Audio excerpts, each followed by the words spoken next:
Hello dear students, প্রিজনি এডুকেশনের পক্ষ থেকে তোমাদের সকলকে জানাই স্বাগত। তোমরা গত ভিডিওতে দেখেছো যে আমরা স্ট্যাটিক জিকের 3টে পার্ট তোমাদের সাথে আলোচনা করেছিলাম। সেখানে প্রথম পুরুষ সম্পর্কিত বেশ গুরুত্বপূর্ণ কয়েকটি প্রশ্ন তোমাদের সাথে আলোচনা করেছি, তার সাথে তার ব্যাখ্যা সমেতও তোমাদের আলোচনা করে দেওয়া হয়েছে প্রত্যেকটা টপিক ধরে ধরে। তো বিগত পরীক্ষায় দেখা গেছে যে এই প্রশ্নগুলি বারংবার রিপিট হয়েছে। তো তোমরা যদি সেই প্রশ্নগুলো এখনও পর্যন্ত না দেখে থাকো, তোমরা কিন্তু অবশ্যই সেগুলো দেখবে, কারণ প্রত্যেকটা প্রশ্ন পরীক্ষায় আসার মতো কমনযোগ্য প্রশ্ন। তো তোমরা অবশ্যই কিন্তু প্রশ্নগুলো একবার দেখে নিও।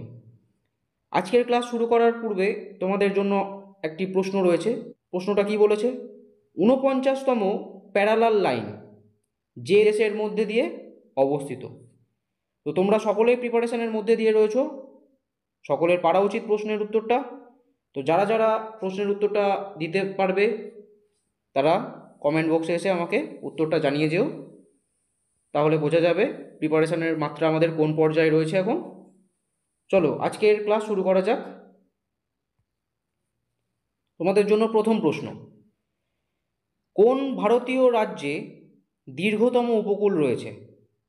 তোমাদের 4টি অপশান: মহারাষ্ট্র, কেরালা, গুজরাট, ওড়িশা। সঠিক উত্তর হবে অপশান সি, গুজরাট। এর সাথে তোমাদের গুরুত্বপূর্ণ তথ্যগুলো দিয়ে রাখি যে ভারতের যে রাজ্যগুলি রয়েছে তার মধ্যে গুজরাটের উপকূলরেখা সবচেয়ে দীর্ঘ। এর দৈর্ঘ্য কত? এর দৈর্ঘ্য 1214.7 কিলোমিটার এবং এটি দেশের মোট উপকূল অঞ্চলের প্রায় 23%। আচ্ছা, পরের পয়েন্ট কি বলেছে দেখো। এই দীর্ঘ উপকূল রেখায় মোট 41টি বন্দর রয়েছে এবং সেই বন্দরগুলির মধ্যে প্রধান কোন বন্দরটি? কান্ডালা। তোমরা কিন্তু অবশ্যই এই তথ্যগুলো নোট করবে, প্রত্যেকটা কিন্তু সমান গুরুত্বপূর্ণ। দেখো পরের প্রশ্নে যাই আমরা। ভারতে নির্মিত প্রথম পারমাণবিক রিঅ্যাক্টর কোনটি? তোমাদের জন্য 4টি অপশান: অপ্সরা, সাইরাস, ধ্রুব, কামিনী। সঠিক উত্তর হবে অপশান এ, অপ্সরা। আমরা এরই কিছু গুরুত্বপূর্ণ তথ্য দেখে নেব। দেখো, অপ্সরা হলো ভারতের প্রথম গবেষণা রিঅ্যাক্টর, যা মুম্বাইয়ের ভাবা অ্যাটমিক রিসার্চ সেন্টার এর মধ্যে অবস্থিত, অর্থাৎ BARC।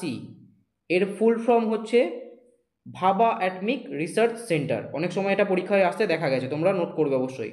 এটি চালু হয়েছিল কবে? এটি 1956 সালে চালু হয় এবং তোমরা মনে রাখবে যে এটি তৈরি হওয়ার সময় ইংল্যান্ডের সহযোগিতা নেওয়া হয়েছিল। কেমন? পরের প্রশ্নে যাওয়া যাক। ভারতের সর্বাধিক স্বর্ণ উৎপাদনকারী রাজ্য কোনটি? তোমাদের কাছে 4টি অপশান দেওয়া রয়েছে: তেলেঙ্গানা, কর্ণাটক, ছত্তিশগড়, ঝাড়খণ্ড। সঠিক উত্তর হবে অপশান বি, কর্ণাটক। দেখো, কর্ণাটক হলো ভারতের সর্বাধিক স্বর্ণ উৎপাদনকারী রাজ্য, আমরা আগেই বললাম, এবং এখানে অবস্থিত বিখ্যাত কোলার গোল্ড ফিল্ডস অর্থাৎ KGF, কোলার গোল্ড ফিল্ডস, একসময় বিশ্বের গভীরতম সোনা খনিগুলির মধ্যে অন্যতম ছিল, কিন্তু বর্তমানে এটি বন্ধ রয়েছে। এটা তোমাদের জেনে রাখা অবশ্যই দরকার। পরের প্রশ্ন কি বলেছে দেখো। বেরিং প্রণালী যুক্ত করে কোন দুটি সাগরকে যুক্ত করে? তোমাদের সামনে 4টি অপশান: ভূমধ্যসাগর ও আটলান্টিক মহাসাগর, ভারত মহাসাগর ও জাভা সমুদ্র, আটলান্টিক মহাসাগর ও হাডসনের খাঁড়ি, আর্কটিক মহাসাগর ও প্রশান্ত মহাসাগর। সঠিক উত্তর কি হবে? সঠিক উত্তর হবে ডি, আর্কটিক মহাসাগর ও প্রশান্ত মহাসাগর। দেখো, এর কিছু গুরুত্বপূর্ণ আমরা তথ্য দেখে নেব।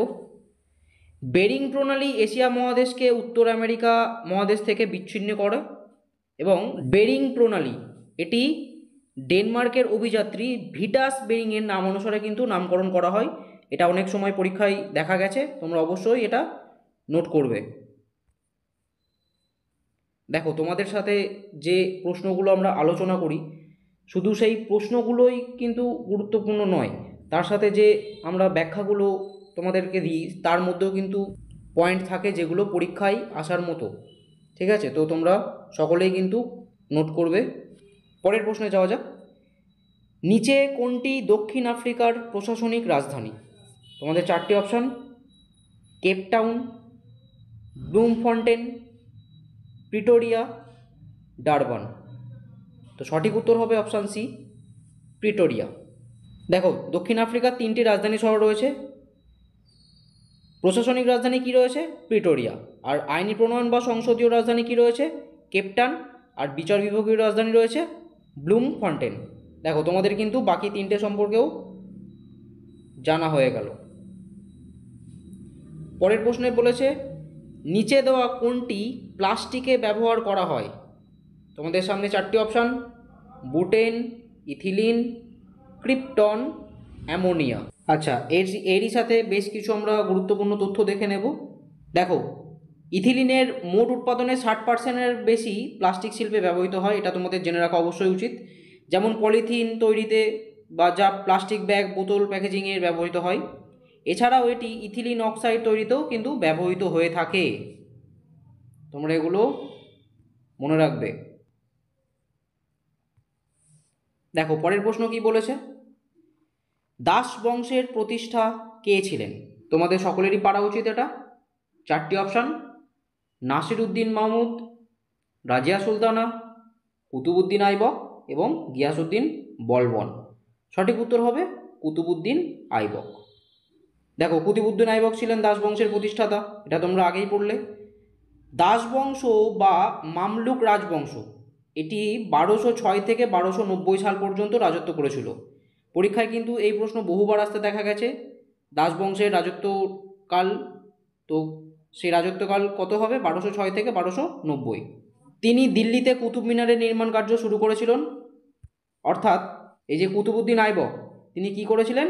তিনি কুতুব মিনারের নির্মাণ কার্য শুরু করেছিলেন। এটাও বহুবার প্রশ্নে আসতে দেখা গেছে। এবং তার দানশীলতার জন্য তাকে লাখ বক্স বলা হয়। তাহলে লাখ বক্স উপাধি কে পেয়েছিলেন? কুতুবউদ্দিন আইবক। এখানে কিন্তু প্রত্যেকটা পয়েন্ট তোমাদের জন্য সমান গুরুত্বপূর্ণ রয়েছে, তোমরা অবশ্যই এগুলো মনে রাখবে। দেখো, পরের প্রশ্ন কি বলেছে, রিপাবলিক গ্রন্থটির লেখক কে?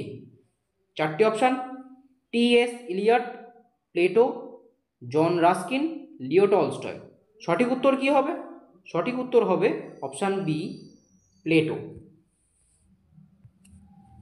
পরের প্রশ্ন দেখো কি বলেছে, প্রথম ভারতীয় যোগাযোগ উপগ্রহ হলো? 4টি অপশান: আর্যভট্ট, রোহিণী, মম, অ্যাপেল। সঠিক উত্তর হবে অপশান ডি, অ্যাপেল। দেখো, এটি কত সালে উৎক্ষেপণ করা হয়েছিল? এটি 1981 সালে উৎক্ষেপণ করা হয়েছিল। এবং আর্যভট্ট হলো ভারতের প্রথম উপগ্রহ, যা 1975 সালে উৎক্ষেপণ করা হয়। তোমাদের এটা জেনে রাখা ভালো যে প্রথম উপগ্রহ, কৃত্রিম উপগ্রহ কোনটি? আর্যভট্ট। এবং এটি কত সালে উৎক্ষেপণ করা হয়? এটি হয়েছিল 1975 সালে। এটা তোমরা মনে রাখবে। পরের প্রশ্ন কি বলেছে, বিখ্যাত গোল গম্বুজ অবস্থিত? 4টি অপশান: কর্ণাটক, রাজস্থান, গুজরাট, পাঞ্জাব। সঠিক উত্তর হবে অপশান এ, কর্ণাটক। গোল গম্বুজ কি? গোল গম্বুজ হলো আদিল শাহের রাজবংশের মুহাম্মদ আদিল শাহের সমাধি। তোমরা সকলে এটাকে মনে রাখবে, হ্যাঁ। আর এই গোল গম্বুজটা কোথায় অবস্থিত? এটি অবস্থিত কর্ণাটকের বিজাপুরে। এই প্রশ্ন কিন্তু পরীক্ষায় বহুবার আসতে দেখা গেছে, তোমরা অবশ্যই এগুলো মনে রাখবে। পরের প্রশ্ন কি বলেছে, নিম্নে উল্লেখিত কোনটি সংবহন পদ্ধতির অংশ নয়? 4টি অপশান: রক্ত, হৃৎপিণ্ড, বৃহদান্ত্র এবং ধমনী। সঠিক উত্তর হবে অপশান সি, বৃহদান্ত্র। দেখো, সংবহন তন্ত্রের মূল অংশগুলি কি কি? তোমাদের জেনে রাখা ভালো এগুলো। কি কি অংশ? হৃৎপিণ্ড, রক্ত এবং রক্তনালী। আচ্ছা, এর কাজ কি? এর কাজ হলো শরীরের রক্ত এবং পুষ্টি, অক্সিজেন, হরমোন ইত্যাদি পরিবহন করা। আর বৃহদন্ত্র কি? বৃহদন্ত্র হলো পরিপাক তন্ত্রের অংশ, যা হজমের পর জল শোষণ এবং বর্জ্য নিষ্কাশনে সাহায্য করে। তাহলে বুঝতে পারছো আমাদের মানবদেহে কত বড় ভূমিকা পালন করে থাকে। পরের প্রশ্ন কি বলেছে দেখো, যে ভাইসরয়ের শাসনকালে জালিয়ানওয়ালাবাগ হত্যাকাণ্ড ঘটেছিল? তোমাদের সামনে 4টি option: Lord Irwin, Lord Chelmsford, Lord Dalhousie, Lord Ripon. সঠিক উত্তর কি হবে? সঠিক উত্তর অপশান বি, লর্ড চেমসফোর্ড। দেখো, জালিয়ানওয়ালাবাগ কত সালে হয়েছিল? 1919 সালের 13 এপ্রিল, এই সালটা তোমরা প্রত্যেকে মনে রাখবে। জালিয়ানওয়ালাবাগ 1919 সালে 13 এপ্রিল। এবং এই গণহত্যা হয়েছিল পাঞ্জাবের অমৃতসরে। তো কোন স্থান? পাঞ্জাবের অমৃতসর। নিরস্ত্র জনতার ওপর British brigadier general R.E.H. Dier গুলি চালানোর নির্দেশ দিয়েছিলেন। এটা কিন্তু বহুবার পরীক্ষায় আসতে দেখা গেছে। তো তোমরা প্রত্যেকে পয়েন্টগুলোকে নোট করবে। পরের প্রশ্ন কি বলেছে দেখো।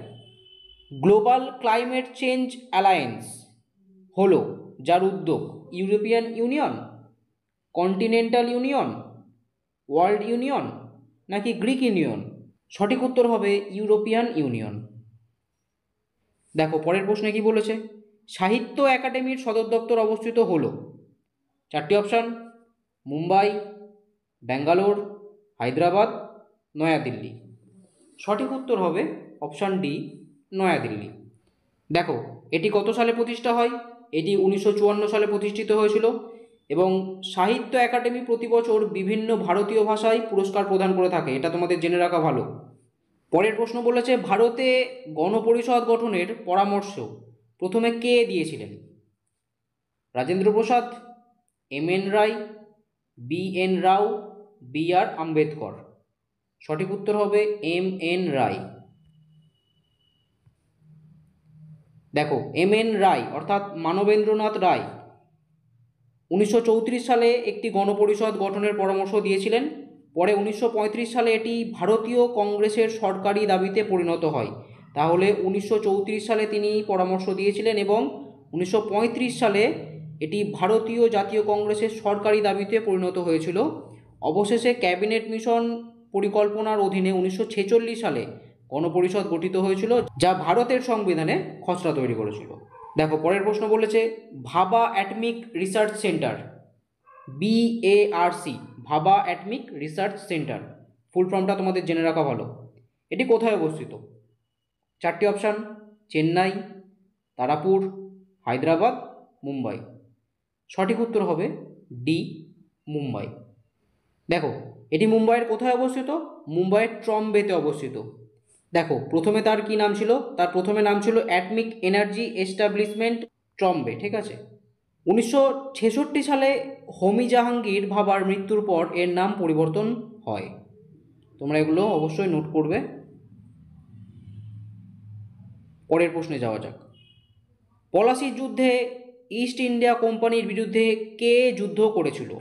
চারটি অপশান, আলীবর্দী খান, টিপু সুলতান, মীর জাফর, সিরাজউদ্দৌলা। সঠিক উত্তর অপশান ডি, সিরাজউদ্দৌলা। দেখো এর সাথে আমরা বেশ কিছু গুরুত্বপূর্ণ তথ্য আমরা পড়ে নেব। দেখো পলাশির যুদ্ধ কবে হয়েছিল? 1757 সালের 23শে জুন। সালটি তোমরা অবশ্যই মনে রাখবে, 1757 সালের 23শে জুন। এই যুদ্ধে British East India Company Robert ক্লাইভের নেতৃত্বে বাংলার নবাব সিরাজউদ্দৌলাকে পরাজিত করে। তাহলে তোমরা দেখতে পাচ্ছ রবার্ট ক্লাইভের নেতৃত্বে বাংলার নবাব সিরাজউদ্দৌলাকে এখানে পরাজিত করা হয়। এই যুদ্ধটি ভারতে ব্রিটিশ শাসনের ভিত্তি স্থাপনকারী একটি নির্ণায়ক যুদ্ধ ছিল। তোমরা এগুলো সকলেই কিন্তু নোট করবে, প্রত্যেকটা পয়েন্ট এখানে সমান গুরুত্বপূর্ণ। পরের প্রশ্ন দেখো, যে তেরঙ্গা পতাকা মাদাম কামা স্টুটগার্টে উত্তোলন করেছিলেন তা লুকিয়ে ব্রিটিশ ভারতে এনেছিল কিষাণ সিং, বীর সাভারকর, ভিকাজি কামা, ইন্দুলাল ইয়াগনিক। সঠিক উত্তর কি হবে? সঠিক উত্তর হবে ইন্দুলাল ইয়াগনিক। দেখো মাদাম ভিকাজি কামা 1907 সালে এই জার্মানি স্টুটগার্ট দ্বিতীয় আন্তর্জাতিক সোশ্যালিস্ট কংগ্রেস ভারতের স্বাধীনতার পক্ষে সওয়াল করে একটি 3 রঙের পতাকা উত্তোলন করেছিল। সালটা কত? 1907। এবং এটি বর্তমানে পুনের মারাঠা ও কেশরীর পুস্তাগারে সংরক্ষিত রয়েছে। দেখো পরের প্রশ্ন কি বলেছে। অপারেশন গ্রিন যে বিষয়ে সম্বন্ধীয় শস্যের সাধারণ মূল্যান্তর, টমেটো, পেঁয়াজ এবং আলুর সরবরাহ সঠিক রাখা, বাঁশ চাষের উন্নতি, শস্য সম্বন্ধীয় শিক্ষার ক্ষেত্রে গবেষণা ও বিনিয়োগ। সঠিক উত্তর কি হবে? সঠিক উত্তর হবে টমেটো, পেঁয়াজ এবং আলুর সরবরাহ সঠিক রাখা। তো এই ছিল তোমাদের আজকের ক্লাস। আমরা আজ বেশ কয়েকটি মিক্সড জিকের কোশ্চেন নিয়ে তোমাদের সাথে আলোচনা করলাম। এরকমই গুরুত্বপূর্ণ তথ্যগুলি পাওয়ার জন্য আমাদের চ্যানেলের সাথে তোমরা যুক্ত হতে পারো, আমাদের ফেসবুক পেজের সাথে তোমরা যুক্ত থেকো, তাহলে তোমরা সহজেই গুরুত্বপূর্ণ ক্লাসের ভিডিওগুলো পেয়ে যাবে। আমাদের চ্যানেলটিকে সাবস্ক্রাইব করে আমাদের সাথে থেকো। ততক্ষণ পর্যন্ত অল দ্য বেস্ট।